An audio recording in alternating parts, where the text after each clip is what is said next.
नमस्कार विद्यार्थी मित्रांनो, मास्टर माइंड करिअर अकॅडमीच्या ऑनलाईन व्यासपीठावर आपलं मनस्वी स्वागत. मी प्राध्यापक नागनाथ उस्तुरे आपल्यासमोर भारतीय राज्यघटनेचं अतिशय महत्त्वाचं प्रकरण आपल्यासमोर घेऊन आलो आहे. ते म्हणजे भारतातले राजकीय पक्ष. विद्यार्थी मित्रांनो, लोकशाहीमध्ये राजकीय पक्षाची भूमिका अतिशय महत्त्वाची आहे आणि म्हणून भारत असेल की जग असेल, राजकीय पक्षाचं कशा पद्धतीचं स्ट्रक्चर आहे आपल्याला हे सांगता आलं पाहिजे.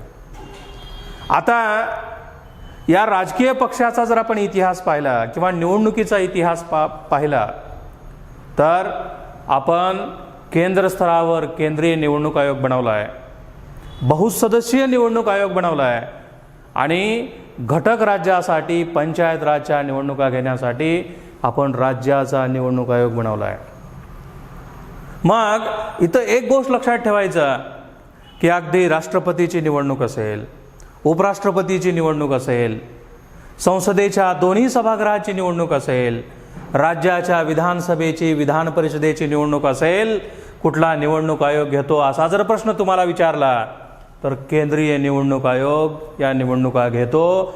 मग दुसरा प्रश्न लक्षात ठेवायचा की राज्याचा निवडणूक आयोग आपण कधी निर्माण केला असा जर प्रश्न तुम्हाला विचारला तर 1994 मध्ये आपण राज्याचा निवडणूक आयोग निर्माण केला. कशासाठी? तर फक्त लक्षात ठेवायचं की स्थानिक स्वराज्य संस्थेच्या निवडणुका घेण्यासाठी आपण राज्याचा निवडणूक आयोग निर्माण केला. आणि म्हणून लक्षात ठेवायचं की लोकशाहीच्या प्रक्रियेमध्ये निवडणुकीबरोबर राजकीय पक्षांना तितकंच स्थान आहे. आपण सगळ्या जगाचा विचार केला तर कशा पद्धतीनं राजकीय पक्षाची परिस्थिती आहे किंवा काय स्ट्रक्चर आहे तर त्याचं उत्तर तुम्हाला देता आलं पाहिजे की राजकीय पक्षाचे कुठले कुठले प्रकार आहेत, है ना. आता राजकीय पक्षाचे अनेक देशात वेगवेगळे प्रकार आहेत. मग कुठले कुठले आहेत? तर काही देशामध्ये एकपक्ष पद्धती आहे, है ना, एकच पक्ष आहे काही देशामध्ये. मग परीक्षेला प्रश्न असा विचारतात की बाबा कुठल्या देशामध्ये एक पक्ष पद्धती आहे असा जर प्रश्न तुम्हाला विचारला तर काही साम्यवादी देशामध्ये, है ना. मग कुठले साम्यवादी देश आहेत? तर बघा, चीनमध्ये, है ना, रशियामध्ये, है ना. म्हणजे अशा प्रमुख साम्यवादी देशामध्ये काय आहे तर एकच पक्ष आहे. मग तुम्हाला प्रश्न पडला असेल की तिथं पक्ष दुसरे राहत नाही आहेत का? तर दुसरे पक्ष राहतात, पण प्रमुख जी देशाची सत्ता आहे ती एकाच पक्षाच्या हातामध्ये असते. आणि म्हणून कम्युनिस्ट जे काही देश आहेत, चीन असेल, रशिया असेल, है ना, व्हिएतनाम असेल, उत्तर कोरिया, दक्षिण कोरिया, जे काही साम्यवादी विचाराचे देश आहेत तिथं मात्र एकच पक्ष. हे तुम्हाला सांगता आलं पाहिजे. आता एकच पक्ष असेल तर तिथं लोकशाही म्हणायचं का? तर नाही, त्याला खऱ्या अर्थाने लोकशाही म्हणायचं नाही, कारण तेच चेहरे आहेत. आता चीनमध्ये तर तिथल्या राष्ट्राध्यक्षांना राज्यघटनाच बदलली आहे, मरेपर्यंत मीच राष्ट्राध्यक्ष. आणि म्हणून जर परीक्षेला प्रश्न विचारला कुठल्या देशामध्ये एक पक्ष पद्धती आहे तर चीनमध्ये आणि रशियामध्ये एक पक्ष पद्धती आहे, हे तुम्हाला सांगता आलं पाहिजे. त्याच्या पुढे जाऊन की मग द्विपक्ष पद्धती कुठल्या देशात आहे तर दोन देश प्रामुख्यानं लक्षात ठेवायचे. कोणते कोणते? तर एक आहे इंग्लंड आणि दुसरा आहे अमेरिका, है ना. आता इंग्लंडचा जर विचार केला तर हुजूर आणि मजूर हे दोन पक्ष प्रमुख आहेत. दुसरे पक्ष नाहीत का? तर दुसरे पक्ष असतात, पण प्रमुख सत्ता जी काही आहे केंद्र स्तरावरली ती दोनच पक्ष इंग्लंडमध्ये. आणि अमेरिकेत सुद्धा दोनच पक्ष आहेत, डेमोक्रॅटिक आणि रिपब्लिक. म्हणजे द्विपक्ष पद्धत ज्या देशात आहे तिथं दर 4 वर्षाला लोक काय करतात की त्या पक्षानं जर चांगलं काम नाही केलं तर दुसऱ्या पक्षाला संधी देतात, है ना. दोनच पक्ष इंग्लंड आणि अमेरिका, पण एकच पक्ष मात्र चीन आणि रशिया. मग त्याच्या पुढे जाऊन भारतामध्ये मात्र बहुपक्ष पद्धती आहे. आओ घर तुम्हाला कुणीही येतंय, कुणीही पक्ष स्थापन करतंय, जरा नाराज झाले की लगेच पक्ष काढले, है ना. मागं कुणी असो नसो लोक पक्ष काढतात. आणि म्हणून लक्षात ठेवायचं भारतामध्ये कुठली पक्ष पद्धती आहे असा जर प्रश्न तुम्हाला विचारला तर भारतामध्ये बहुपक्ष पद्धती आहे. अनेक पक्ष आहेत भारतामध्ये, आणि म्हणून राष्ट्रीय पक्ष वेगळे, राज्य पक्ष वेगळे, नोंदणीकृत पक्ष वेगळे, हे स्ट्रक्चर भारतात आहे. जर परीक्षेला प्रश्न विचारला कुठल्या देशात बहुपक्ष पद्धती आहे, खऱ्या अर्थाने लोकशाही जर कुठल्या देशात असेल तर भारतात आहे. आता आपण सहज म्हणतो बघा, लोकसंख्येच्या बाबतीमध्ये चीनचा पहिला क्रमांक लागतो, पण तिथं साम्यवादी लोकशाही आहे, एकाच पक्षाचं सरकार. पण आपल्या भारतात तसं नाही, आपण बहुपक्ष पद्धती स्वीकारली आहे ना. आणि म्हणून सत्तेच्या समीकरणामध्ये प्रत्येक पक्षाला, कुठलाही पक्ष असेल, कधी उभारी घेईल सांगता येत नाही. आणि म्हणून लक्षात ठेवायचं की अशा पद्धतीनं आपण बहुपक्ष पद्धती स्वीकारली आहे, हे तुम्हाला या पद्धतीनं सांगता आलं पाहिजे. त्याच्या पुढे जाऊन की मग राज्यघटनेमध्ये राजकीय पक्षाचा कुठं उल्लेख आहे का, तर नाही मित्रांनो, कुठल्याच कलमात उल्लेख नाही. निवडणूक आयोगाचं कलम सांगा म्हणल्यावर आपल्याला सांगता येतंय 324 ते 329, पण मात्र राजकीय पक्षाचं किंवा ज्या काही लोकशाहीमध्ये जे काही पक्ष आहेत त्यांचं राज्यघटनेत कलम सांगा, कुठंच नाही आहे. राजकीय पक्षाचा राज्यघटनेत उल्लेख नाही, पण आलाय, कुठं आलाय बघा, तर 10व्या अनुसूचीमध्ये आपण राजकीय पक्षाचा उल्लेख समाविष्ट केलाय. कधी केलाय बघा, तर आपण 52वी घटना दुरुस्ती केली. कधी केली, तर 1985 मध्ये केली. अतिशय महत्त्वाची घटना दुरुस्ती आहे राजकीय पक्षाच्या बाबतीमध्ये. काय आहे घटना दुरुस्ती, तर पक्षांतर बंदी कायदा आहे ना. पक्षांतर बंदी कायदा, पक्षांतर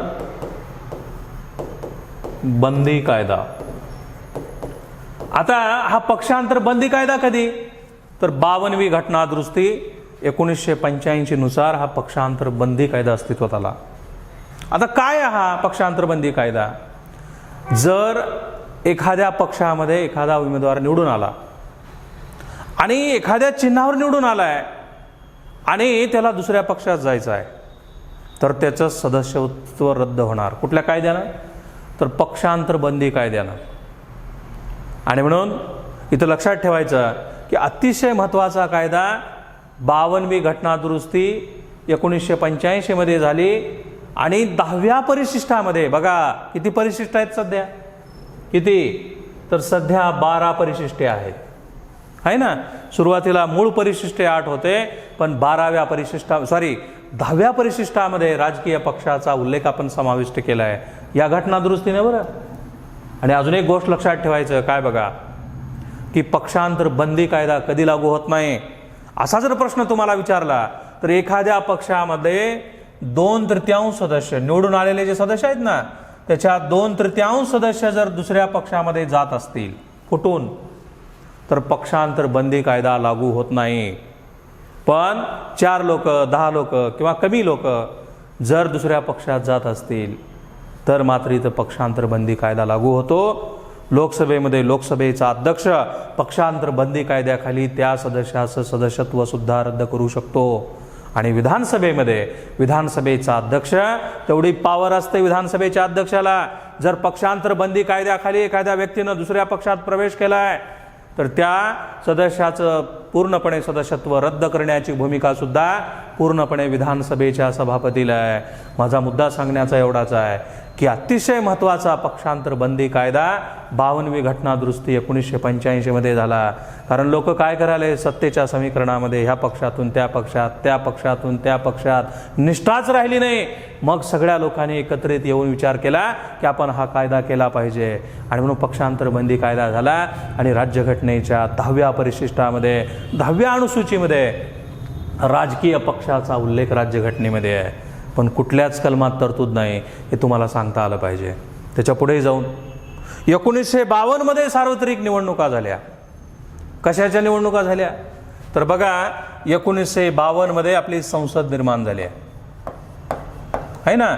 संसदेच्या निवडणुका झाल्या, आणि जेव्हा सर्वात प्रथम संसदेच्या निवडणुका झाल्या, लोकसभेच्या निवडणुका झाल्या, तेव्हा किती राष्ट्रीय पक्ष होते मित्रांनो? 14 राष्ट्रीय पक्ष होते, सगळ्यात जास्त होते बरं. आता एखादा राष्ट्रीय पक्ष असावा किंवा एखाद्या राष्ट्रीय पक्षाला जर दर्जा द्यायचा असेल राष्ट्रीय पक्ष म्हणून, अधिकार कोणाला, परीक्षेत विचारलंय, अधिकार कोणाला, तर केंद्रीय निवडणूक आयोगाला. आणि राज्य पक्ष, राष्ट्रीय पक्षाचा दर्जा द्यायचा असेल केंद्रीय निवडणूक आयोग, एखाद्या राज्य पक्षाला राज्य पक्षाचा दर्जा द्यायचा आहे तर तो सुद्धा अधिकार पूर्णपणे कोणाला? केंद्रीय निवडणूक आयोगाला. बघा, जेव्हा 1952 मध्ये सार्वत्रिक निवडणुका झाल्या लोकसभेच्या, तेव्हा किती राष्ट्रीय पक्ष होते? तर अगदी 14 राष्ट्रीय पक्ष होते. आणि राज्य पक्ष किती होते असा जर प्रश्न तुम्हाला विचारला तर 39 म्हणजे 39 राज्य पक्ष होते. हे तुम्हाला सांगता आलं पाहिजे. त्याच्या पुढे जाऊन अजून एक महत्त्वाचा मुद्दा लक्षात ठेवायचा की हे झालं सुरुवातीची अवस्था. देशाला स्वातंत्र्य मिळाल्याच्या नंतर सुरुवातीला राष्ट्रीय पक्ष जास्त होते, कारण सुरुवातीला बंधनं नव्हते.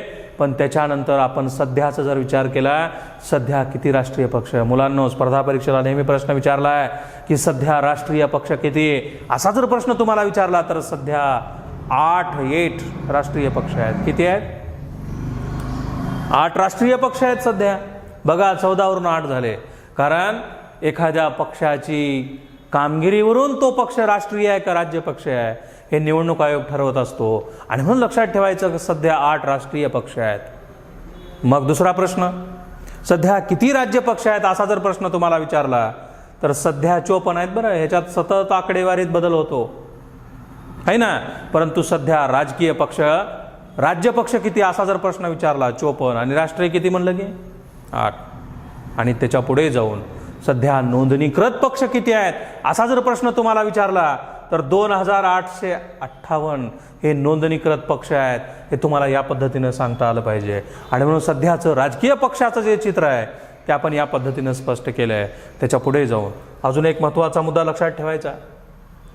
आताची जी लोकसभेच्या निवडणुका झाल्या ना 2019 मध्ये, ती 2019 मध्ये निवडणुका झाल्या, ती कितवी लोकसभा होती? तर 17वी लोकसभा होती. बरं, आणि या 17व्या लोकसभेमध्ये राष्ट्रीय पक्ष 8 आणि राज्य पक्ष किती असं जर विचारलं तुम्हाला तर हो का, बघा 54 राज्य पक्ष आणि नोंदणीकृत 2858 पक्ष. हे स्ट्रक्चर तुम्हाला या पद्धतीनं सांगता आलं पाहिजे 17व्या लोकसभेमध्ये, है ना. आता 17व्या लोकसभेमध्ये पंतप्रधान नरेंद्र मोदी आहेत, है ना. मंत्रिमंडळ भारतीय जनता पार्टीचा एनडीएचा आहे. शिवसेना हा पक्ष एनडीएतून बाहेर पडलाय. तर बरेचशा याला गोष्टी आहेत, राजकारणाच्या या सगळ्या गोष्टी राहतात. पण इथं लक्षात एवढंच ठेवायचं की 17व्या लोकसभेमध्ये एनडीएनं, शिवसेनेनं सुद्धा सोबत निवडणुका लढवल्या, पुन्हा बाहेर पडलं. परंतु इथं लक्षात एवढंच ठेवायचं की 17व्या लोकसभेमध्ये राजकीय पक्षाची या पद्धतीची अवस्था आहे. त्याच्या पुढे जाऊन की एखादा राष्ट्रीय पक्ष म्हणून जर तुम्हाला मान्यता द्यायचं असेल निवडणूक आयोगाला तर काय निकष आहेत? बघा, राष्ट्रीय पक्षाचे निकष सांगता आलं पाहिजे. बरं, आता कंबाईनची प्री येऊ घातलेली आहे, त्याच्या पुढे जाऊन राज्यसेवेची प्री आहे, किंवा सरळ सेवेला सुद्धा तुम्हाला हे लक्षात ठेवावं लागेल की राष्ट्रीय पक्ष होण्यासाठी नेमके काय निकष आहेत. निवडणूक आयोग कुठले कुठले निकष टाकताय तर इथं लक्षात ठेवायचं की संबंधित पक्षाला, है ना, कुठला का पक्ष असे ना, संबंधित पक्षाला लोकसभेमध्ये, है ना, किंवा विधानसभेच्या निवडणुकीमध्ये 4 किंवा, बघा इथं लक्षात ठेवा की संबंधित पक्षाला लोकसभा किंवा विधानसभेच्या निवडणुकीत 4 किंवा अधिक राज्यामध्ये. बघा, खूप महत्त्वाचं आहे. बरं, जर राष्ट्रीय पक्ष म्हणून मान्यता मिळवायचा असेल तर काय निकष आहे? तर संबंधित पक्षाला, कुठला का पक्ष असे ना, लोकसभा किंवा विधानसभेच्या निवडणुकीमध्ये 4 किंवा अधिक राज्यामध्ये 6% मते पडली पाहिजेत. आता बरेचसे लोक पक्ष काढतात पण घरचंच मतदान पडत नाही, या अवस्था आहे. आणि म्हणून लक्षात ठेवायचं की संबंधित पक्षाला लोकसभा किंवा विधानसभेच्या निवडणुकीमध्ये 4 किंवा अधिक राज्यामध्ये किती टक्के मतं पडली पाहिजेत? 6%. आणि लोकसभेमध्ये कोणत्याही राज्यामधून 4 जागा त्या पक्षाला मिळाल्या पाहिजेत. 4 जागा मिळावं लागते लोकसभेमध्ये तरच राष्ट्रीय पक्षाचा दर्जा. आता खरं तर हे जरी निकष आहे ना, दोन्ही निकष नसतील समजा, तर हा जरी निकष असेल तर तो राष्ट्रीय पक्ष ठरतो. एवढं जरी लक्षात ठेवला तर पुरेसं आहे. आणि म्हणून लक्षात ठेवायचं की राष्ट्रीय पक्ष होण्यासाठी नेमकं काय निकष आहे असा जर प्रश्न तुम्हाला विचारला तर या पद्धतीने तुम्हाला उत्तर देता आलं पाहिजे. आता बघा, किंवा की संबंधित पक्षाला, आहे ना, हे 2 मुद्दे क्लिअर झाले. लोकसभेमध्ये आणि विधानसभेच्या निवडणुकीत 4 राज्यामध्ये 6% मते, किंवा लोकसभेमध्ये कोणत्याही राज्यातून 4 जागा मिळाल्या पाहिजेत त्या पक्षाला. त्याच्या पुढे जाऊन संबंधित पक्षाला आहे ना, कुठला का पक्ष असे ना, वरला हा एकच पक्ष बरं, कुठल्याही पक्षाला 4 राज्यामध्ये राज्य पक्ष म्हणून मान्यता पाहिजे, तेव्हाच राष्ट्रीय पक्षाचा दर्जा त्या पक्षाला दिला जातो. एक उदाहरण सांगतो तुम्हाला की मागं 2014च्या इलेक्शनमध्ये मोदी साहेबाला लोकांनी प्रचंड निवडून दिलं आणि राष्ट्रवादी काँग्रेस पक्ष, त्याचबरोबर तृणमूल काँग्रेस पक्ष आणि बहुजन समाजवादी पार्टी या पक्षाला कमी जागा मिळाल्या. मग निवडणूक आयोग असे विचार करत होतं की बाबा यांची निवडणुकीमधली जी काही पिछेहाट आहे किंवा जागा कमी मिळाल्यात यांचा राष्ट्रीय पक्षाचा दर्जा का काढून घेऊ नये. पण नंतरच्या काळामध्ये थोड्याशा जागा जास्त मिळाल्या. माझा मुद्दा सांगण्याचा एवढाच आहे, एखाद्या पक्षाला जर राष्ट्रीय पक्षाचा दर्जा मिळायचा असेल तर अशा पद्धतीचे निकष आहेत. या निकषापैकी कुठली काही निकषामध्ये एखादा पक्ष बसत असेल तर तो राष्ट्रीय पक्ष राहतो आणि तो सगळाच्या सगळा अधिकार कोणाला असतो तर निवडणूक आयोगाला असतो. त्याच्या पुढे जाऊन राष्ट्रीय पक्षाचे निकष झाले. आता त्याच्यानंतर एखाद्या राज्यामध्ये राज्य पक्षाचं सुद्धा प्राबल्य आहे. तुम्ही आंध्रात गेलात, आंध्रामध्ये राज्य पक्षाचं तिथं प्राबल्य आहे. तुम्ही तमिळनाडूला गेलात, तेलंगणाला गेलात तर तिथं सुद्धा अगदी तिथल्या राज्य पक्षाचं प्राबल्य आहे. आणि आपल्या महाराष्ट्रात गेलात तर काही राज्य पक्ष सत्तेमध्ये आहेत. माझा मुद्दा सांगण्याचा एवढाच आहे की राज्य पक्ष म्हणून जर तुम्हाला मान्यता मिळवायचा असेल अधिकार कोणाला तर निवडणूक आयोगालाच, केंद्रीय निवडणूक आयोगाला आहे ना. आता मग काय निकष आहेत तुम्हाला राज्य पक्ष म्हणून जर एखाद्या पक्षाला मान्यता घ्यायची असेल तर पहिला निकष आहे कोणता बघा, की विधानसभेच्या निवडणुकीमध्ये त्या राज्याच्या आहे ना विधानसभेच्या निवडणुकीमध्ये 6% मतं पडली पाहिजेत तरच राज्य पक्ष म्हणून मान्यता निवडणूक आयोग देते. विधानसभेच्या निवडणुकीत किती वर्षाला होतात विधानसभेच्या निवडणुका? 5 वर्षाला होतात. एकदा कार्यकाल वाढला होता बघा, कधी वाढला होता विधानसभेचा, लोकसभेचा? तर 42वी घटना दुरुस्ती झाली. कधी झाली? 1976 मध्ये झाली. 42वी घटना दुरुस्ती म्हणजे मिनी राज्यघटना आहे बरं. आणि लक्षात ठेवायचं की 42वी घटना दुरुस्ती झाली 1976 मध्ये आणि या 42व्या घटना दुरुस्तीनं विधानसभेचा लोकसभेचा कार्यकाल किती वर्षाचा केला? 6चा केला. आणि मग त्याच्यानंतर 44वी घटना दुरुस्ती झाली. कधी? 1978 मध्ये आणि 6 वर्षाचा कार्यकाल पुन्हा 5 वर्षाचा केला. लक्षात काय ठेवायचं की एखाद्या पक्षाला जर राज्य पक्ष म्हणून मान्यता मिळवायची असेल तर निवडणूक आयोग त्या पक्षाला राज्य पक्ष म्हणून मान्यता देते. पण काय निकष आहे? विधानसभेच्या निवडणुकीमध्ये त्या पक्षाला 6% मतं पडली पाहिजेत आहे ना. आणि त्याच्या पुढे जाऊन लोकसभेमध्ये त्या राज्यामध्ये किमान 1 जागा निवडून आली पाहिजे, किमान 1 जागा लोकसभेची. आणि विधानसभेमध्ये 2 जागा या पूर्णपणे निवडून आल्या पाहिजेत त्या पक्षाच्या. आता 6% बी मतं नाही पडले आणि लोकसभेत बी जागा मिळाल्या नाहीत आणि विधानसभेत बी मिळाल्या नाहीत तर ते राज्य पक्ष राहील का? राहत नाही. आणि म्हणून लक्षात ठेवायचं, निवडणुकीच्या कामगिरीवरून तो पक्ष राज्य पक्ष आहे का राष्ट्रीय पक्ष आहे हे ठरवलं जातं, हे तुम्हाला सांगता आलं पाहिजे. आणि अतिशय महत्त्वाचा विचार, ज्याच्यावर कंबाईनची परीक्षा असेल, राज्यसेवेची परीक्षा असेल तर अशा पद्धतीनं 3-4 पर्याय देतात. चुकीचं सांगा, बरोबर सांगा, असे जर प्रश्न तुम्हाला विचारले तर या पद्धतीनं तुम्हाला उत्तर देता आलं पाहिजे. त्याच्या पुढे जाऊन बघा, त्याच्यानंतर राष्ट्रीय पक्ष मी आत्ता सांगितले तुम्हाला. किती राष्ट्रीय पक्ष आहेत? तर सध्या 8 राष्ट्रीय पक्ष आहेत. 8 बरं, 8 आहे ना, 8 राष्ट्रीय पक्ष आहेत. 2019 मध्ये लोकसभेच्या निवडणुका झाल्या आणि लोकसभेच्या निवडणुका झाल्याच्या नंतर कुठल्या पक्षाला किती जागा मिळाल्या ह्याचं स्ट्रक्चर समोर आलं आणि निवडणूक आयोगानं 8 राष्ट्रीय पक्षाला दर्जा दिला आहे. राष्ट्रीय पक्ष किती सध्या? तर सध्या 8 आहेत. मग पहिला पक्ष कोणता राष्ट्रीय पक्ष? काँग्रेस पक्ष. काँग्रेस पक्षाला खूप मोठी पार्श्वभूमी आहे मित्रांनो. तर बरेचसे लोक म्हणतात की स्वातंत्र्याच्या चळवळीमध्ये काँग्रेस पक्ष होता. खूप मोठा इतिहास आहे काँग्रेस पक्षाचा. आणि खरं तर काँग्रेस पक्ष हा पक्ष पुढे निर्माण केला तर सुरुवातीला ॲलन होम कलेक्टर होते. ॲलन होम आणि अनेक भारतीय तरुण काय करायचे? इंग्रजाच्या विरोधामध्ये आक्रमक व्हायचे. मग ॲलन होमने आपल्या आक्रमक होणाऱ्या मित्रांना सांगितलं की इंग्रजाच्या विरोधामध्ये जर तुम्ही आक्रमक झालात तर तुमच्या मागण्या मान्य करणार नाहीत इंग्रज. मग तुम्ही काय करावं लागेल? तुम्ही शांततेच्या मार्गाने एखादी चळवळ निर्माण करा. आणि मग शांततेच्या मार्गाने एक चळवळ सुरुवातीच्या काळात निर्माण झाली. काँग्रेस पक्षाचा उदय झाला. आणि इथं लक्षात ठेवायचं काय बघा की काँग्रेस पक्ष निर्माण झाला, स्वतः ॲलन होम सचिव झाले आणि अध्यक्ष मात्र उमेशचंद्र बॅनर्जीला केलं. खूप मोठा इतिहास आहे काँग्रेस पक्षाचा. सगळ्यात जास्त जर सत्तेची समीकरणं स्वातंत्र्याच्या नंतर कुणी उपभोगली असेल तर काँग्रेस पक्षानं.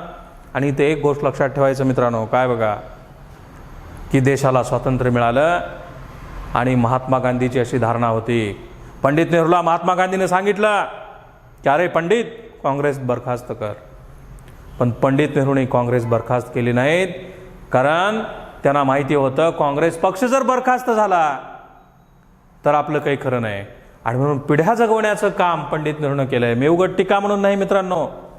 आणि म्हणून लोकशाहीमध्ये खऱ्या अर्थानं घराणेशाही संपली पाहिजे, नवीन तरुणांना संधी मिळाली पाहिजे, हे माझं प्रांजळ मत आहे. आणि अजून एक मत आहे तुम्हाला सांगतो माझं, तुम्हाला पटतंय की नाही मला माहिती नाही. महाराष्ट्रातल्या सगळ्या विद्यार्थ्यांना माझं सांगणं आहे, शिकलेल्या लोकांना माझं सांगणं आहे की एकदा पंतप्रधान झालं की पुन्हा त्याला संधी नाही. मर्यादा घातली पाहिजे. एकदा राष्ट्रपती झालं पुन्हा त्याला संधी नाही. एकदा एखाद्या राज्याचा मुख्यमंत्री झाला पुन्हा मुख्यमंत्री होणं नाही. एकदा सरपंच झालं पुन्हा मुख्यमंत्री नाही. सत्तेची समीकरणं सगळ्याला चाकता येतील, सगळ्याला त्याचा उपभोग घेता येईल. ती खऱ्या अर्थानं लोकशाही, असं माझं प्रांजळ मत आहे मित्रांनो. एकदाच निवडणूक लढू द्यायचं, एकदाच आमदार झालं, एकदाच खासदार झालं, पुन्हा त्याला संधी नाही. नवीन लोकांना संधी आपण दिली पाहिजे.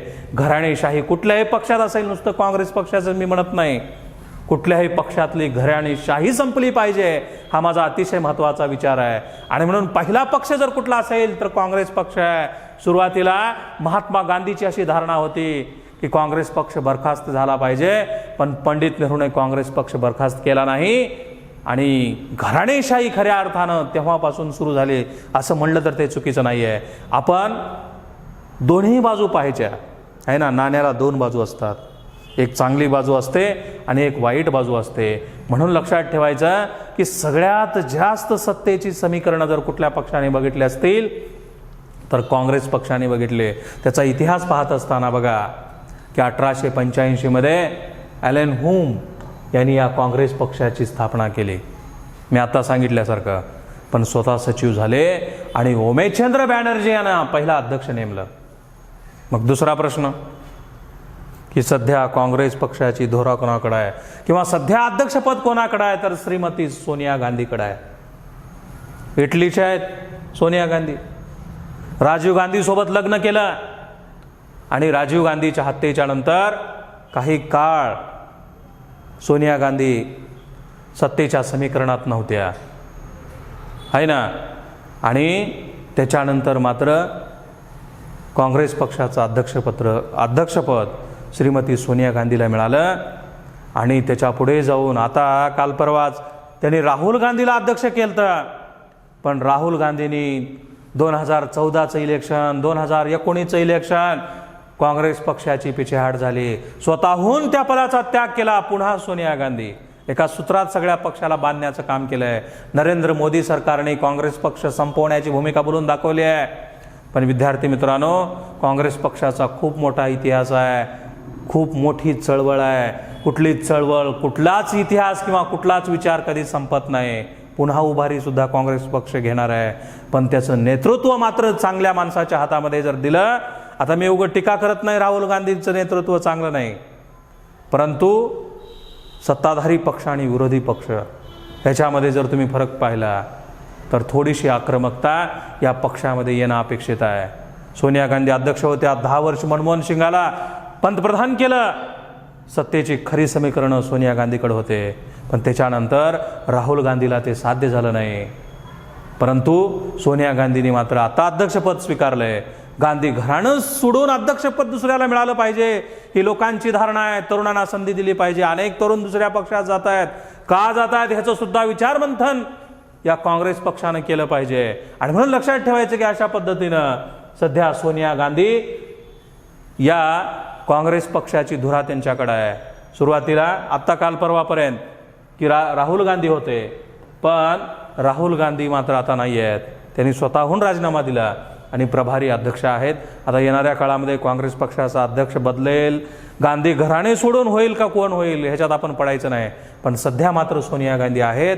आणि अतिशय महत्त्वाचा मुद्दा लक्षात ठेवायचा काय बघा, या काँग्रेस पक्षाचं चिन्ह जर काय असेल तर हाताचा पंजा आहे. हाताचा पंजा आहे ना. आणि म्हणून इंदिरा गांधीच्या काळामध्ये तुम्ही बघा, एखाद्या म्हाताऱ्या माणसाला जर म्हणलं की आजी मावशी कोणाला तुम्ही मतदान करणार आहे, तर हाताचा पंजा, इंदिराचा हात म्हणायचे लोक.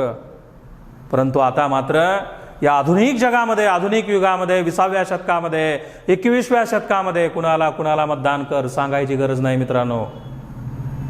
आणि म्हणून लक्षात ठेवायचं की एवढे लोक हुशार झाले.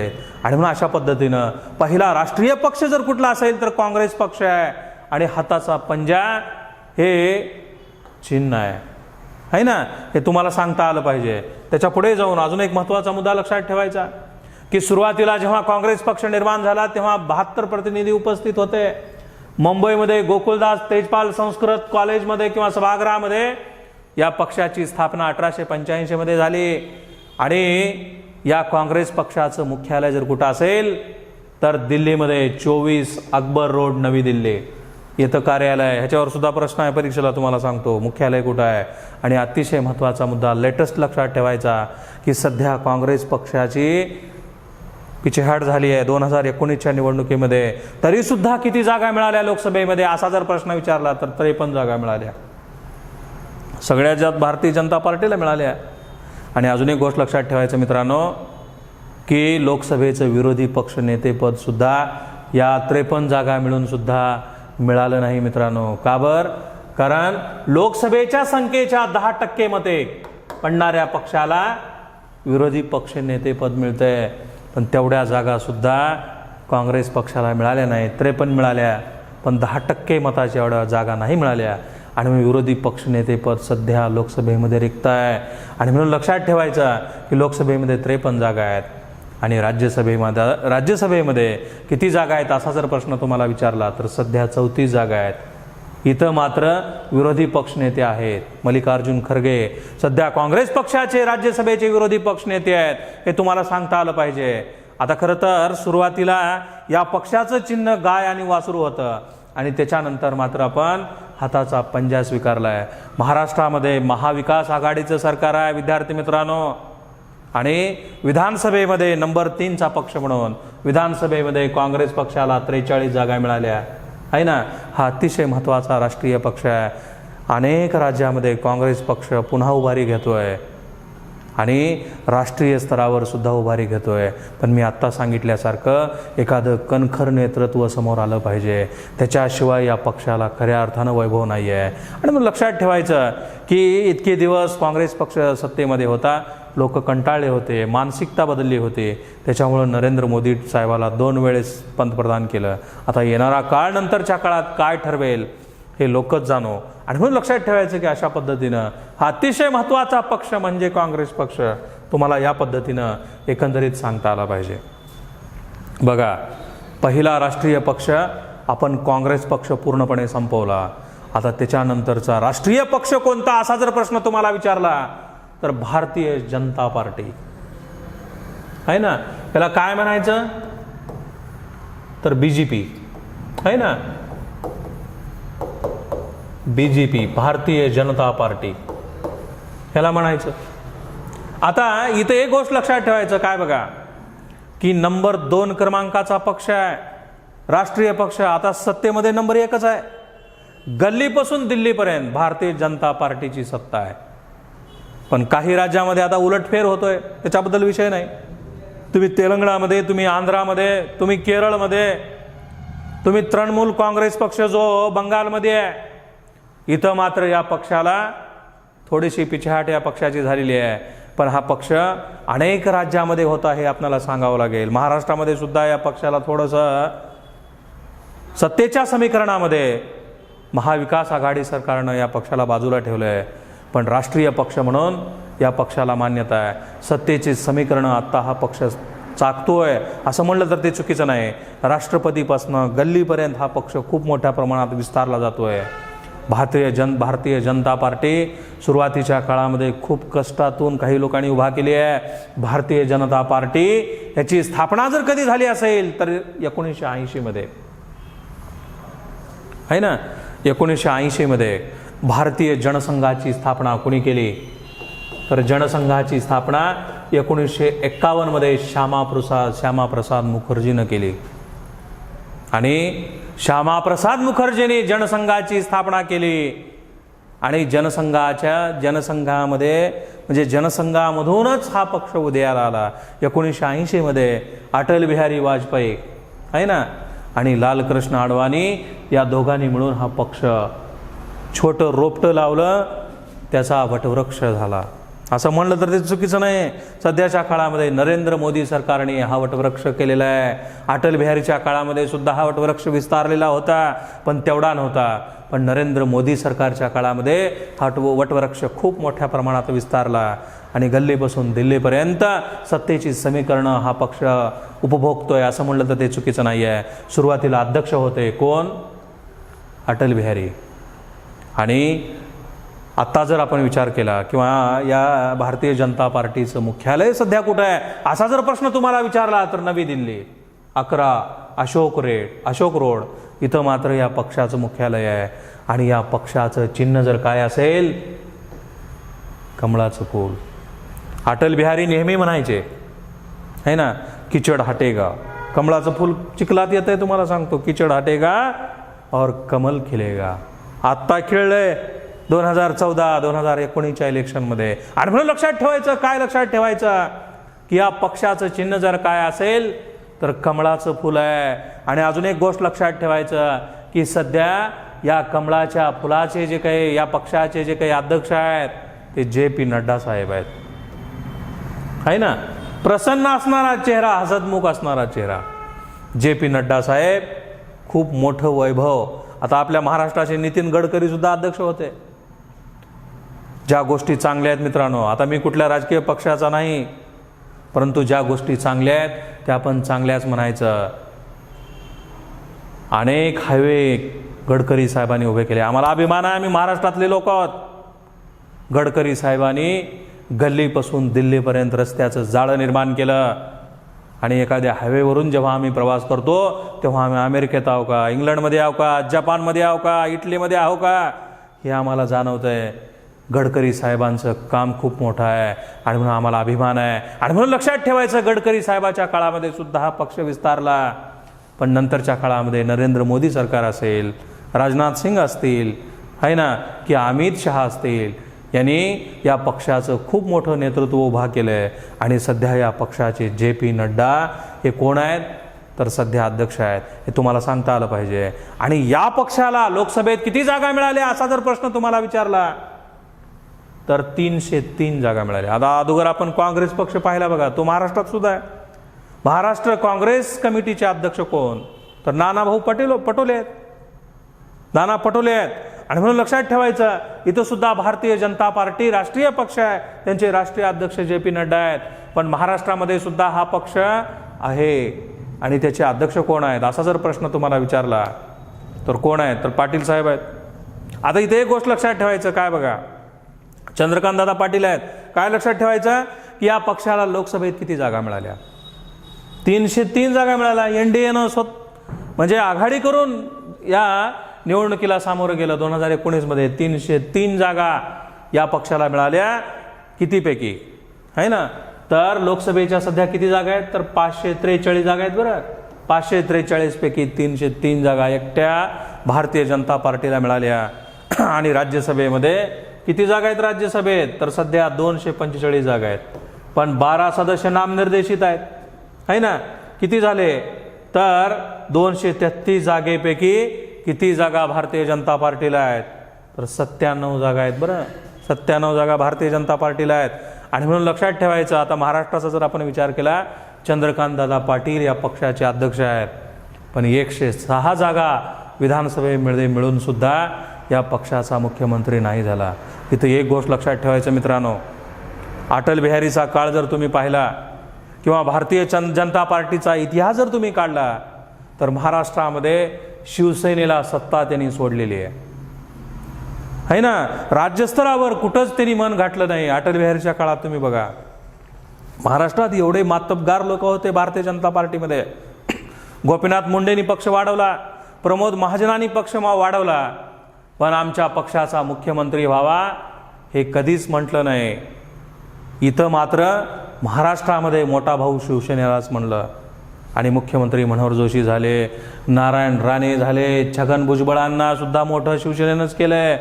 पण इथं मात्र देवेंद्र फडणवीस सरकार आलं, ते मुख्यमंत्री झाले. आता त्यांच्यात काय ठरलं होतं आपल्याला देशाची देणं घेणं नाही, पण लक्षात इथं एवढंच ठेवायचं की सत्तेच्या समीकरणासाठी भारतीय जनता पार्टीपासून फारकत घेतली शिवसेनेनं. आता हे चांगलं झालं वाईट झालं या भानगडीत पडायचं नाही, पण लक्षात ठेवायचं अशा पद्धतीनं किती जागा, तर 106 जागा मिळून सुद्धा महाराष्ट्रामध्ये या पक्षाला विरोधात बसावं लागलं. हा खूप मोठा आत्मचिंतनाचा विषय आहे. आणि म्हणून लक्षात ठेवायचं की अशा पद्धतीनं भारतीय जनता पार्टी हा खूप विस्तारलेला पक्ष आहे असं म्हणलं तर ते चुकीचं नाही आहे. पहिला पक्ष आपण काँग्रेस पक्ष संपवला, आता दुसरा पक्ष आहे भारतीय जनता पार्टी, हा सुद्धा पक्ष आपण या पद्धतीनं संपवला. आणि त्याच्यानंतरचा पक्ष आहे तो म्हणजे तिसरा पक्ष बहुजन समाजवादी पार्टी. त्याला का म्हणायचं? बसपा. आता बहुजन समाजवादी पार्टी, आता मागे एक TETची परीक्षा झाली बघा. आता त्या TETच्या परीक्षेत घोटाळे होतात तो भाग वेगळा. माझं महाराष्ट्रातल्या तमाम विद्यार्थ्याला सांगणं आहे, कुठल्याही परीक्षेत घोटाळा झाला तुम्हाला डायव्हर्ट करण्याचा तो विचार आहे, तुमचं मन परिवर्तन करण्याचा विचार आहे मित्रांनो. सगळ्याच गोष्टी घोटाळेबाज होत नाहीत. आणि म्हणून जे अभ्यास करणारे विद्यार्थी आहेत त्यांनी खचून जायचं नाही. येणाऱ्या काळामध्ये पारदर्शकता त्याच्यामध्ये येईल. आणि म्हणून लक्षात ठेवायचं की TET सारख्या परीक्षेत हा प्रश्न विचारला आहे की बहुजन समाजवादी पक्षाची स्थापना कुणी केली, असा जर प्रश्न तुम्हाला विचारला तर दलित नेते काशीराम यांनी या पक्षाची स्थापना केली हे तुम्हाला सांगता आलं पाहिजे. हा पक्ष बहुजन समाजवादी पक्ष कधी निर्माण झाला असा जर प्रश्न तुम्हाला विचारला तर बघा हो का 1984 मध्ये हा पक्ष निर्माण केला. कुणी केला? तर दलित नेते काशीराम यांनी या पक्षाची स्थापना केली. उत्तर प्रदेशमध्ये खूप मोठं प्रस्थ आहे बहुजन समाजवादी पक्षाचा. हा राष्ट्रीय पक्ष आहे, नंबर 3चा पक्ष. पहिला पक्ष आपण काँग्रेस पाहिला, दुसरा भारतीय जनता पार्टी पाहिला, तिसरा पक्ष आहे बहुजन समाजवादी पार्टी. त्याची स्थापना जर कुणी केली असेल तर दलित नेते काशीराम यांनी 1984 मध्ये केली. आणि सध्या या पक्षाची धुरा कोणाकडे आहे असा जर प्रश्न तुम्हाला विचारला तर सध्या अध्यक्ष आहेत कोण? मायावती जे आहेत, है ना. मायावती या पक्षाचे. आता खरं तर अशी म्हण आहे बघा की जयललिता, जया, माया आणि ममता या 3 महिलेच्या भोवतीचं राजकारण फिरायचं. पण आता थोडंसं राजकारण वेगळं झालंय. इथं लक्षात ठेवायचं की बहुजन समाजवादी पार्टी हा राष्ट्रीय पक्ष आहे आणि त्याची धुरा जर कोणाकडे असेल सध्या तर मायावतीकडे आहे. उत्तर प्रदेशमध्ये मायावती मुख्यमंत्री होत्या आणि दलित आणि सवर्ण याच्यामध्ये दुवा साधून त्यांनी सत्तेचे समीकरण उपभोगले. आणि या पक्षाचं बहुजन समाजवादी पक्षाचं चिन्ह जर काय असेल तर हत्ती चिन्ह आहे. हत्ती आहे ना, माहिती आहे का हत्ती? आता संविधान सभेचं चिन्ह सुद्धा, राज्यघटना बनवण्यासाठी एक संविधान सभा होती बघा, तर त्या संविधान सभेचं चिन्ह सुद्धा हत्तीच होतं. आणि स्वातंत्र्याच्या नंतर बहुजन समाजवादी पक्ष स्थापन झाल्यापासून म्हणालो मी 1984 पासून याचं चिन्ह जर काय असेल तर हत्ती हे चिन्ह आहे, निवडणुकीचं चिन्ह आहे. मायावती उत्तर प्रदेशच्या मुख्यमंत्री झाल्या आणि स्वतःच्या पक्षाचं चिन्ह स्मारक म्हणून बांधलं मायावतीजींनी. चौकात चौकात हत्तीचे पुतळे बांधले, स्मारक उभा केलं. आणि जेव्हा जेव्हा त्या म्हणजे उत्तर प्रदेशमध्ये जेव्हा जेव्हा निवडणुका होतात तेव्हा तेव्हा ते हत्ती हे चिन्ह झाकण्यासाठी हजारो कोटी रुपये तिजोरीतून खर्च करावे लागतात. वाऱ्यानं चवाळं फाटलं जातं, हजारो कोटी रुपये तिजोरीला पूर्णपणे त्याची भरपाई सरकारला करावी लागते. आणि मग सर्वोच्च न्यायालय सांगतंय काय? सर्वोच्च न्यायालय मायावतीजींना प्रश्न विचारतंय, उघड टीका म्हणून नाही मित्रांनो, मायावतीजींना प्रश्न विचारतंय सर्वोच्च न्यायालय मायावती जी आपने हत्ती क्यों बांधे, तर मायावती असं सांगतात, तिथल्या लोकांची धारणा आहे म्हणून मी हत्ती बांधले. आणि म्हणून एखादं स्मारक बांधायचं असेल तर आता सरकार परवानगी देत नाही बघा. एखादं पुतळा उभा करायचा आहे तर त्याच्यासाठी सुद्धा सरकार आता परवानगी देत नाही, कारण लोक चुकीचं वागायला लागतात. आणि म्हणून लक्षात ठेवायचं की अशा पद्धतीनं हा राष्ट्रीय पक्ष आहे. महाराष्ट्रामध्ये सुद्धा अनेक निवडणुकीमध्ये बहुजन समाजवादी पक्ष हा निवडणुकीमध्ये उभा टाकतो. आणि राष्ट्रीय पक्ष म्हणून मायावतीचा जे काही पक्ष आहे तो अलीकडे काम करतोय असं म्हणलं ते चुकीचं नाही आहे. आणि मग अतिशय महत्त्वाचा असणारा 3 नंबरचा पक्ष तो म्हणजे बहुजन समाजवादी पार्टी, त्यालाच बसपा म्हणतात. हे सुद्धा तुम्हाला या पद्धतीनं सांगता आलं पाहिजे. त्याच्या पुढे जाऊन त्याच्यानंतरचा पक्ष अतिशय महत्त्वाचा आहे, राष्ट्रवादी काँग्रेस पार्टी. आता खरं तर हे काँग्रेस पक्षाचंच आपत्ती आहे. राष्ट्रवादी काँग्रेस पार्टी काँग्रेस पक्षाचं आपत्ती म्हणावं लागेल. का बरं? कारण सुरुवातीला शरद पवार काँग्रेस पक्षामध्ये होते. महाराष्ट्रातलं देशाचं राजकारण ढवळून टाकणारी पात्रता जर कुणामध्ये असेल तर शरद पवार त्यांच्याकडे आहे. सुरुवातीला काँग्रेस पक्षामध्ये शरदचंद्र पवार होते.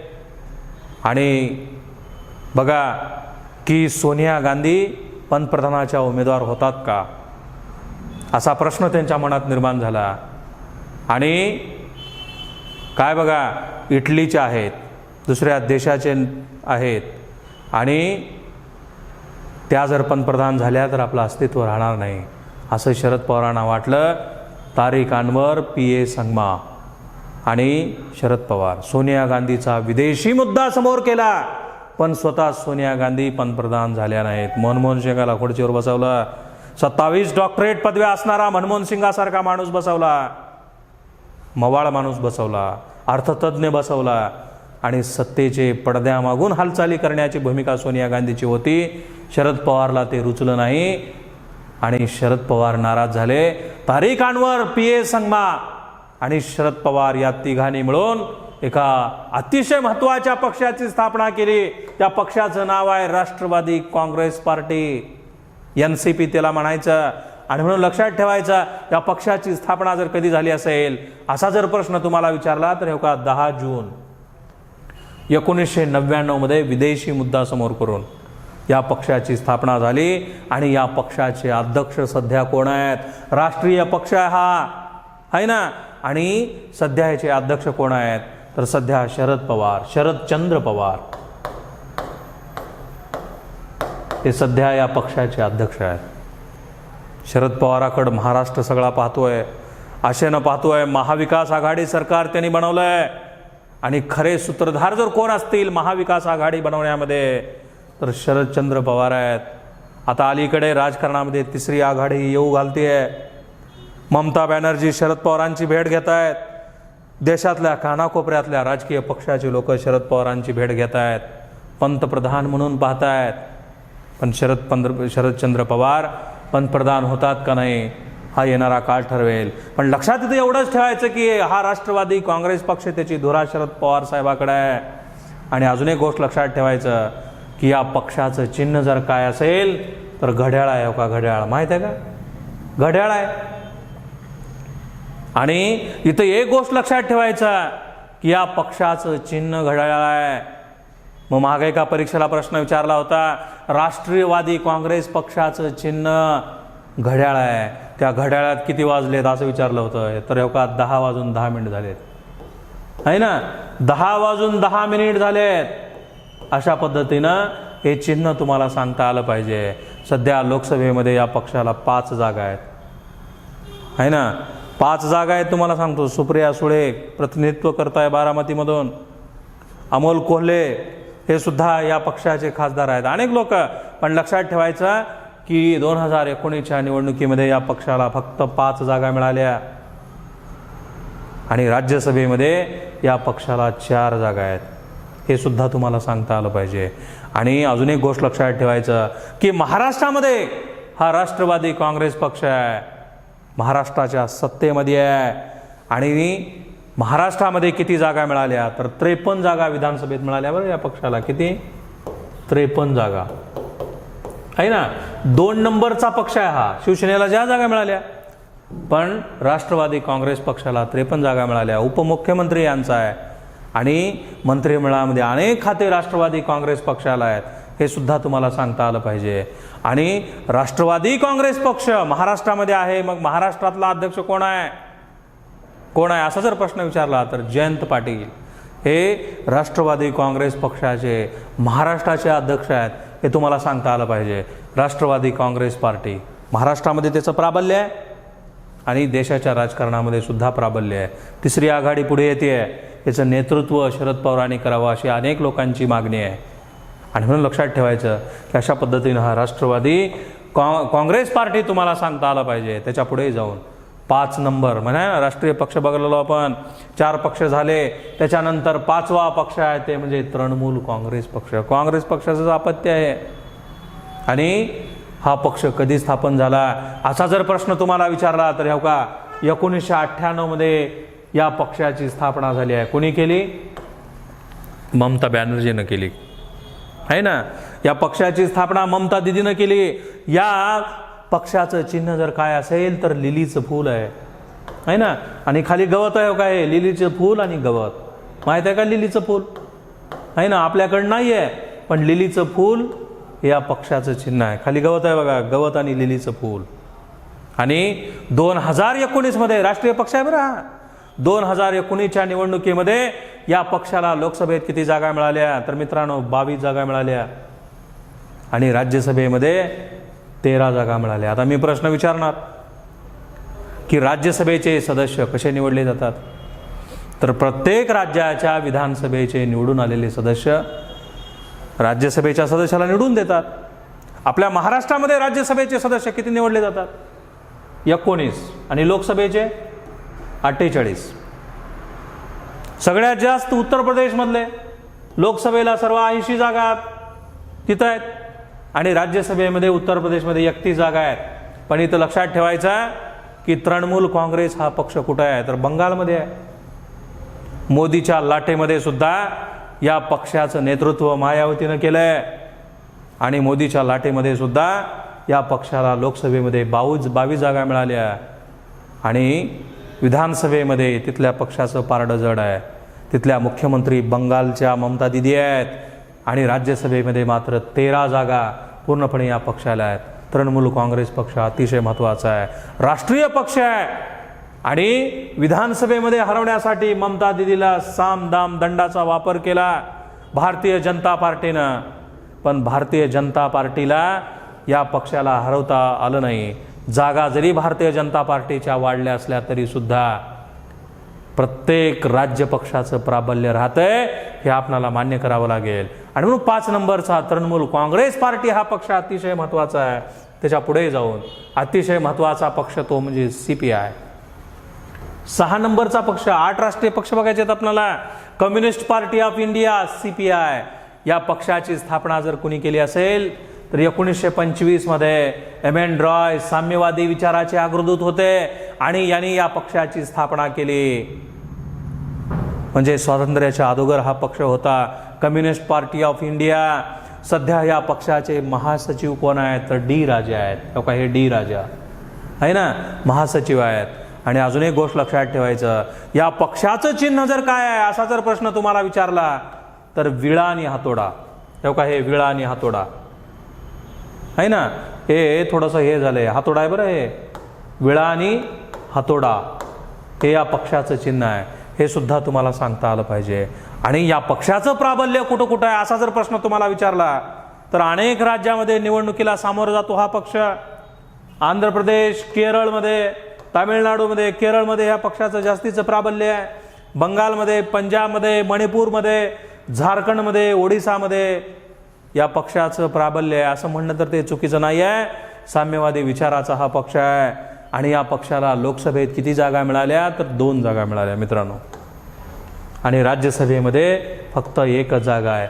हे सुद्धा तुम्हाला सांगता आलं पाहिजे. सध्या महासचिव कोण आहेत तर D. राजा आहेत आणि याचं चिन्ह जर काय असेल तर विळा आणि हातोडा आहे. हे सुद्धा तुम्हाला या पद्धतीनं एकंदरीत सांगता आलं पाहिजे. त्याच्यानंतरचा 7 नंबरचा जो पक्ष आहे कोणता तर CPM, कम्युनिस्ट पार्टी ऑफ मार्क्सिझम, अशा पद्धतीने हा पक्ष आहे.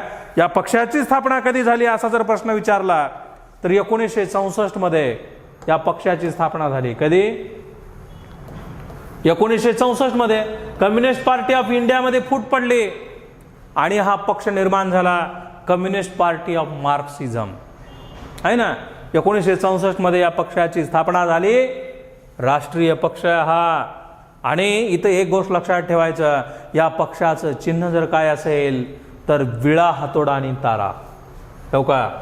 विळा, हातोडा आणि तारा हे या पक्षाचं चिन्ह आहे. हे सुद्धा तुम्हाला या पद्धतीनं एकंदरीत सांगता आलं पाहिजे.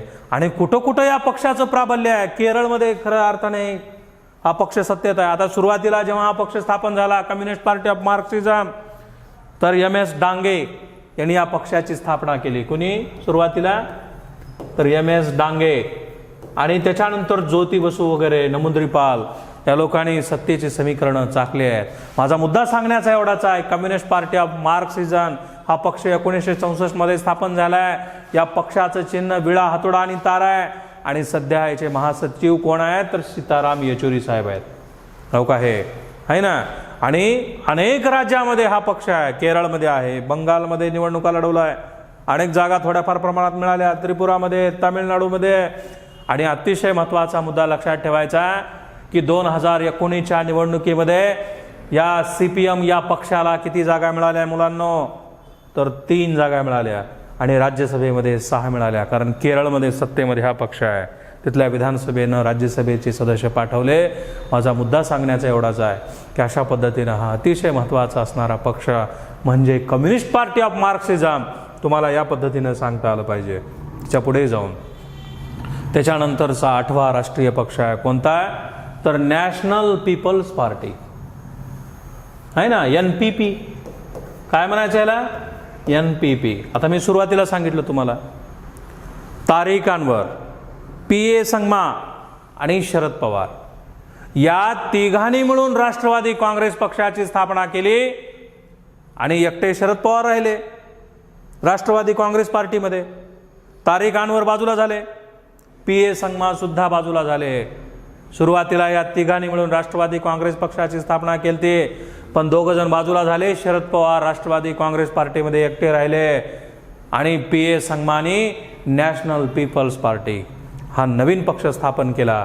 कधी? बघा, तर 2013 मध्ये PA संगमा यांनी या पक्षाची स्थापना केली. आता सध्या या पक्षाची, त्यांच्या निधनाच्या नंतर सध्या या पक्षाची धुरा कोणाकडे आहेत? अध्यक्ष कोण आहे? तर कॉनरॅड संगमा हे सध्या या पक्षाचे अध्यक्ष आहेत. हो का? हे आहे ना. PA संगमाचे चिरंजीव आहेत. या पक्षाची धुरा त्यांच्याकडे आहे. आणि या पक्षाचं चिन्ह जर काय असेल तर पुस्तक आहे. हो का? हे पुस्तक आहे ना. पुस्तक माहित आहे का? बुक, पुस्तक. म्हणजे आपण पुस्तक वाचतो. चिन्ह सुद्धा खूप चांगलं निवडलंय बरं. विद्येचं चिन्ह निवडलंय, पुस्तक हे चिन्ह निवडलंय. आणि म्हणून लक्षात ठेवायचं, पुस्तक हे चिन्ह या पक्षाचं आहे. आणि अजून एक महत्त्वाचा मुद्दा लक्षात ठेवायचा, 2019 मध्ये या पक्षानं खूप मोठ्या प्रमाणात चांगलं मतदान लोकांनी या पक्षाला केलं. कॉनरॅड संगमा लोकांच्या समोर आले आणि आपल्या पक्षाची भूमिका मांडली. लोकांनी थोड्याफार प्रमाणात विश्वास टाकला. 2019 मध्ये निवडणूक आयोगानं या पक्षाला राष्ट्रीय पक्ष म्हणून मान्यता दिली. परीक्षेला जर प्रश्न विचारला की 8वा राष्ट्रीय पक्ष कोणता, तर मित्रांनो NPP, नॅशनल पीपल्स पार्टी. निवडणुकीच्या कामगिरीवरून तो पक्ष राष्ट्रीय आहे का राज्य आहे हे ठरवलं जातं. आणि म्हणून 8 नंबरचा अतिशय महत्त्वाचा पक्ष तुम्हाला या पद्धतीने सांगता आलं पाहिजे. या पक्षाचं प्राबल्य, आता खरं तर मेघालयमध्ये या पक्षाचं कार्यालयच आहे. मेघालय असेल, मणिपूर असेल, नागालँड असेल, अरुणाचल प्रदेश असेल, तर इथं या पक्षाचं प्राबल्य आहे. आणि म्हणून चांगली कामगिरी हा पक्ष करतोय. येणाऱ्या काळामध्ये हा पक्ष सत्तेमध्ये सुद्धा अनेक राज्यात येईल, नाही असं नाही. आणि म्हणून लक्षात ठेवायचं, लोकसभेमध्ये 1 जागा या पक्षाला मिळाली आणि राज्यसभेमध्ये सुद्धा 1 जागा या पक्षाचं नेतृत्व करत आहे. आणि म्हणून लक्षात ठेवायचं की किती राष्ट्रीय पक्ष आहेत असा जर प्रश्न तुम्हाला विचारला तर 8 सध्या राष्ट्रीय पक्ष आहेत. हे तुम्हाला या पद्धतीनं एकंदरीत सांगता आलं पाहिजे. आणि त्याच्या पुढे जाऊन त्याच्यानंतर आता हे 8 राष्ट्रीय पक्ष झाल्याच्या नंतर राज्य पक्ष सुद्धा अनेक आहेत. पण आपल्याला 54 राज्य पक्ष बघायचे नाहीत मित्रांनो. आपल्याला फक्त महाराष्ट्राचा विशेष संदर्भ आणि महाराष्ट्रातले 2 प्रमुख पक्ष पाहिजे आहेत. कोणते बघा, तर त्याच्यानंतरचे पक्ष आहेत ते म्हणजे राजकीय पक्ष. शिवसेना आहे ना, शिवसेना. आता या पक्षाची स्थापना कधी झाली असा जर प्रश्न तुम्हाला विचारला तर 1966 मध्ये या पक्षाची स्थापना झाली. कोणी केली? बाळासाहेब ठाकरेने या पक्षाची स्थापना केली. बाळासाहेब ठाकरे असं व्यक्तिमत्व आहे ज्या व्यक्तीनं उभ्या आयुष्यामध्ये अनेक लोकांना मोठं केलं. मनोहर जोशी असतील, नारायण राणे असतील, छगन भुजबळ साहेब असतील, पण या लोकांनी ज्यांना मोठं केलं त्या लोकांनी बाळासाहेब ठाकरेची साथ सोडली, शिवसेनेची साथ सोडली. का सोडली या भानगडीत मी पडत नाही, पण लक्षात ठेवायचं की शिवसेना या पक्षाची स्थापना जर कोणी केली असेल तर बाळासाहेब ठाकरेने केली, स्वर्गीय बाळासाहेब ठाकरे. आणि इथं एक गोष्ट लक्षात ठेवायचं काय बघा, मी तुम्हाला सुरुवातीला सांगितलं आहे की NDAमध्ये हा पक्ष होता, शिवसेना आणि भाजप. देशामध्ये मोठा भाऊ भाजप म्हणायचं शिवसेना, बाळासाहेब ठाकरे. आणि महाराष्ट्रामध्ये भारतीय जनता पार्टी मोठा भाऊ शिवसेना म्हणायचं. कधीच सत्तेची मुख्यमंत्री झाला पाहिजे भाजपचा ही समीकरणं भाजपच्या नेत्याची त्या काळात नव्हते. पण आता मात्र सत्तेसाठी देवेंद्र फडणवीस मुख्यमंत्री झाले आणि इलेक्शनमध्ये काही काळ सत्तेमध्ये 5 वर्ष उपभोगल्याच्या नंतर जेव्हा निवडणुका झाल्या 2019 मध्ये, तेव्हा नंबर 2चा पक्ष म्हणून शिवसेना हा पक्ष उदयाला आला. पण अमित शहा आणि उद्धव ठाकरेंचं समीकरण काय होतं माहिती नाही. उद्धव ठाकरेंनी भारतीय जनता पार्टीला बाजूला केलं आणि महाविकास आघाडी सरकारमध्ये त्यांनी सत्तेचे समीकरणं प्रस्थापित केले. असं म्हणलं तर ते चुकीचं नाही आहे. बाळासाहेब ठाकरेंनी मराठी अस्मिता, मराठी माणूस याच्यासाठी या पक्षाची स्थापना केली.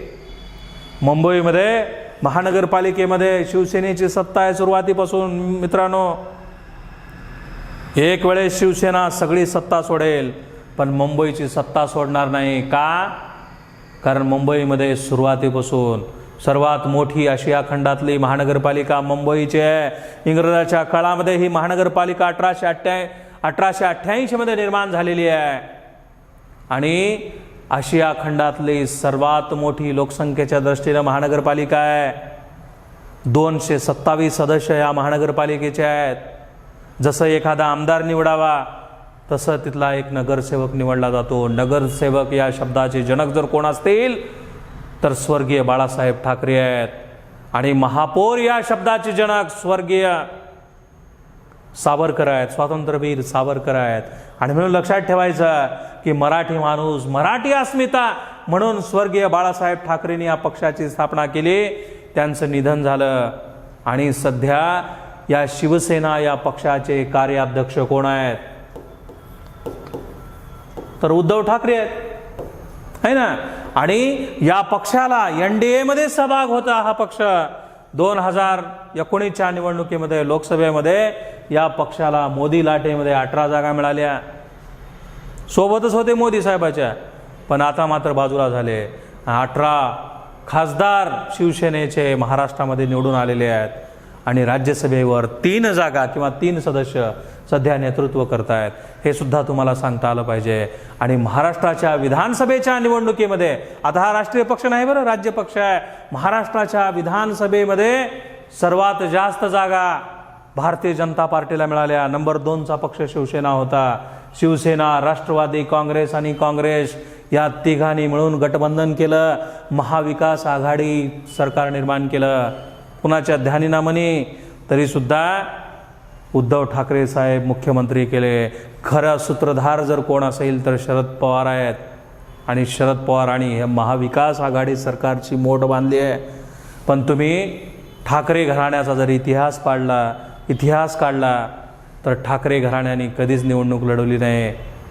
उद्धव ठाकरेंचे सुपुत्र आदित्य ठाकरे विधानसभेची निवडणूक लढवले, जिंकून आले, सध्या मंत्री. आणि उद्धव ठाकरेंनी किंवा बाळासाहेब ठाकरेंनी कुठलं पद घेतलं नाही. शिवसेनेचे अध्यक्षच, पण सत्तेच्या समीकरणामध्ये स्वतः कधीच पडले नाहीत. पण इथं मात्र शरदचंद्र पवार साहेबांनी मुख्यमंत्री म्हणून कार्याध्यक्षाबरोबर उद्धव बाळासाहेब ठाकरे यांना धुरा दिली आहे. हे तुम्हाला सांगता आलं पाहिजे. हा अतिशय महत्त्वाचा राज्यपक्ष आहे. आणि अजून एक गोष्ट लक्षात ठेवायचा, या पक्षाचं चिन्ह जर काय असेल तर धनुष्यबाण आहे. ताणलेला आहे बरं, असं वरी धरलेला. आता कुठं जाईल माहिती नाही, पण लक्षात ठेवायचा हा अतिशय महत्त्वाचा राज्यपक्ष आहे. हे तुम्हाला या पद्धतीनं सांगता आलं पाहिजे. आणि त्याच्या पुढे जाऊन अजून एक महत्त्वाचा पक्ष, आता खरं तर मनसे, महाराष्ट्र नवनिर्माण सेना. आता हे शिवसेनेमधूनच आले साहेब. मनसे त्यांचं रक्ताचं नातं आहे. पण उद्धव ठाकरे आणि राज ठाकरे यांची जर तुलना केली तर बाळासाहेब ठाकरेमध्ये जशी आक्रमकता आहे तशीच राजसाहेबामध्ये आक्रमकता आहे. हे तुम्हाला सांगता आलं पाहिजे. आणि अजून एक महत्त्वाचा मुद्दा, महाराष्ट्र नवनिर्माण सेना या पक्षाची स्थापना जर कधी झाली असेल तर 2006 मध्ये महाराष्ट्र नवनिर्माण सेना या पक्षाची स्थापना राज ठाकरे साहेबांनी केली. का केली? कारण शिवसेनेवर नाराज होऊन त्यांनी या पक्षाची, स्वतंत्र पक्षाची स्थापना केली. कुठल्या पक्षात गेले नाहीत राज ठाकरे, स्वतःचा पक्ष स्थापन केला. सुरुवातीच्या काळामध्ये या पक्षाला खूप मोठं वैभव होतं. आणि सध्या मात्र या पक्षाची थोड्याफार प्रमाणात दुरावस्था झाली आहे. असं म्हणलं तर ते चुकीचं नाही आहे. कारण एकच विधानसभेमध्ये या पक्षाला जागा मिळाली, एकच जागा. अनेक लोक राजसाहेबाला सोडून जात आहेत, पण कणखरपणे महाराष्ट्राच्या सत्तापटलावरती हा पक्ष पुढे येतोय. आणि अजून एक गोष्ट लक्षात ठेवायचं, जसं उद्धव ठाकरेंच्या सभेला गर्दी राहायची तशीच गर्दी राज ठाकरे साहेबांच्या सभेला राहते. लोकांना बोलावं लागत नाही, कारण लोक ऑटोमॅटिक चालून येतात. अशा पद्धतीनं हा पक्ष त्यांनी निर्माण केला आहे. राज ठाकरे साहेब त्याचे अध्यक्ष आहेत. एक जागा या पक्षाला मिळाली आहे. आणि अजून एक महत्त्वाचा मुद्दा लक्षात ठेवायचा की या पक्षाचं चिन्ह जर काय असेल तर रेल्वे इंजिन आहे. पळाले का थांबले? पळाले. आणि राज ठाकरे साहेबांनी आपली भूमिका सुद्धा बदलली आहे बरं. सुरुवातीला उत्तर भारतीयांनो चालते व्हा म्हणायचे राज ठाकरे साहेब, परंतु आता त्यांनी आपला सूर बदलला आहे. आणि देशाच्या एकतेला, म्हणजे कुठल्याही राज्याचं असेल तर ते नावं ठेवत नाही आहेत, परंतु महाराष्ट्रामध्ये त्यांनी एक हाती मला सत्ता द्या अशी आव्हान ते सतत करतायत. माझं तर प्रांजळ मत आहे, मी काय त्या पक्षाचा नाही आहे, पण एकदा तुम्ही काँग्रेसला निवडून दिलात, एकदा राष्ट्रवादीला दिलात, शिवसेनेला दिलात, पण एकदा मनसेला, महाराष्ट्र नवनिर्माण सेनेला आपण निवडून दिलं पाहिजे. ही आपली मानसिकता आपण ठरवली पाहिजे. कारण काहीतरी करू पाहणाऱ्या हा पक्ष आहे, असं म्हणलं तर ते चुकीचं नाही आहे. आता ते द्यायचं का नाही तुम्ही ठरवा, पण माझा मुद्दा सांगण्याचा एवढाच आहे की मनसे, महाराष्ट्र नवनिर्माण सेना हा पक्ष कधी निर्माण झाला? 2006 मध्ये राज ठाकरेंनी या पक्षाची स्थापना केली. आणि रेल्वेचं इंजन या पक्षाचं चिन्ह आहे. हे सुद्धा तुम्हाला या पद्धतीनं सांगता आलं पाहिजे. आणि म्हणून लक्षात ठेवायचं की अशा पद्धतीनं हा अतिशय महत्त्वाचा पक्ष तुम्हाला सांगता आला पाहिजे. बघा, आपण स्पर्धा परीक्षेच्या दृष्टिकोनातून राजकीय पक्ष हे प्रकरण अभ्यासलं, त्याच्यात राष्ट्रीय पक्ष 8 पाहिले आणि महाराष्ट्राचा विशेष संदर्भ म्हणून आता खरं तर 54 पक्ष आहेत. तुम्हाला सांगतो, लालूचा पक्ष आहे, नितीश कुमारांचा पक्ष आहे, मुलायम सिंगांचा पक्ष आहे, अशा अनेक पक्ष आहेत. तर त्या सगळ्या पक्षाचा इतिहास न पाहता महाराष्ट्राचा विशेष संदर्भ म्हणून आपण शिवसेना आणि मनसे हे 2 पक्ष पाहिले. आता आम आदमी पार्टीसुद्धा दिल्लीमध्ये आहे, केजरीवालांचा पक्ष, झाडू हे त्यांचं चिन्ह आहे. म्हणजे अशा अनेक पक्ष आता अलीकडे निर्माण होत आहेत. जरा नाराज झाले की लोक पक्ष स्थापन करतात, पण नुसतं पक्ष स्थापन उपयोगाचं नाही, तर त्या पक्षाला वैभव मिळवून देणं सुद्धा तितकंच महत्त्वाचं आहे. सुरुवातीच्या अवस्थेला अटल बिहारी आणि लालकृष्ण अडवाणींनी पक्ष स्थापन केला, तेव्हा त्यांनी छोटंसं रोपटं लावलं, त्याचा वटवृक्ष झाला. इतके दिवस लागले मित्रांनो. आणि म्हणून कुठलीच चळवळ, कुठलाच पक्ष लगेच मोठा होत नसतो. त्याच्यासाठी दिवस जावे लागतात, कष्ट घ्यावे लागतात. आणि लोकशाहीच्या या सत्तापटलावरती या पद्धतीनं काम केल्याच्या नंतर लोक त्या पक्षाला निवडून देतात. एखादी चळवळ कुठली संपत नाही आहे, तर त्या चळवळीला नेहमी वेगवेगळे दिवस येतात, प्रत्येक चळवळीला दिवस येतात. आणि म्हणून अशा पद्धतीनं आपण स्पर्धा परीक्षेच्या दृष्टीनं राष्ट्रीय पक्ष, राज्य पक्ष आणि नोंदणीकृत पक्ष याचा इतिहास आपण पाहिला. आज आपण इथंच थांबूया. माझ्या वाणीला मी पूर्णविराम देतो आणि थांबतो. धन्यवाद. जय हिंद, जय महाराष्ट्र. थँक्यू.